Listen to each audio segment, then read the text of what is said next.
Is an MBBS student madam. MBBS 2020లో అయిపోయింది. తర్వాత ప్రిపరేషన్ స్టార్ట్ చేద్దామని అనుకున్నారు. కానీ 2020లో ఫాదర్ అడ్వకేట్ అయినప్పటికి కూడా క్లయింట్స్ లేకపోవడం, కొంచెం ఫైనాన్షియల్‌గా పాండమిక్ కదా అప్పుడంతా. మొత్తం lockdown, pandemic. 2020, 2021 financially zero. So, ఎలా ప్రిపేర్ అవుదామని చెప్పేసి కన్‌ఫ్యూషన్‌లో ఉండే. ఇక 2022లో మళ్ళీ ఫ్రెష్‌గా స్టార్ట్ చేశారు. అప్పటికి ఎంబీబీఎస్ ఆప్షనల్‌తోని రాసాడనమాట 2 టైమ్స్. కానీ కాలేదు. రైట్. బట్ వాళ్ళ బ్రదర్ యొక్క మోటివేషన్‌తోని నా దగ్గరికి ఆంథ్రోపాలజీ క్లాసెస్ కోసం వచ్చారు. Anthropology classes plus GS mentorship 2 దగ్గరుండి చూస్తూ 2023 యూపీఎస్సీ ఇంటర్వ్యూకెళ్లారు. 2024లో ఇప్పుడు 797 ర్యాంక్ తోటి ఐపీఎస్ వస్తుంది ఈసారి. ఫస్ట్ టైం ఇంటర్వ్యూకి వెళ్ళినప్పుడు ఎందుకు ఫెయిల్ అయింది అనుకున్నారండి? అంటే మీ అసెస్మెంట్ ఏముండింది అప్పుడు? యాక్చువల్లీ నేను మెడికల్ సైన్స్ రాస్తున్నాను కదా, so I want to take a break అనమాట. బట్ బ్రేక్ తీసుకొని రాస్తాను. ప్లస్ నా ఆప్షనల్ నేను చేంజ్ చేశాను ఆంథ్రోపాలజీ. ఫస్ట్ ఏ ఉండిందండి? Medical science. ఓ మెడికల్ సైన్స్ ఆప్షన్తో రాశాను, బట్ 2 టైమ్స్ మెయిన్స్ క్లియర్ అవ్వలేదు.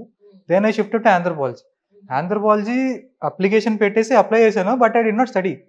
ఓకే. ప్రిలిమ్స్ క్వాలిఫై అయిపోయాను. ఇప్పుడు నేను మెయిన్స్ రాయాలి. మెయిన్స్ నేను రాయాల్సింది ఆంథ్రోపాలజీతో. And I don't know anything other than the spelling called as anthropology. Oh my god. అప్పుడు చూసాను, అప్పుడు ఆ ఇయర్ ఉమాహారతి మ్యామ్ కూడా జోగ్రఫీ ఆప్షన్ నుంచి షిఫ్ట్ అయ్యి ఆంథ్రోకి వచ్చి క్రాక్ చేశారు.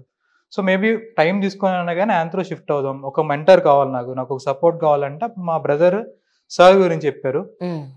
సో నేను సార్ని అప్రోచ్ అయ్యి చేశాను. అందుకని మేబీ ఆంథ్రోకి నేను షిఫ్ట్ అవడము, మిగతా సబ్జెక్టులు కాన్సన్ట్రేట్ చేయకుండా ఇది ఫినిష్ చేయడానికి ట్రై చేయడము.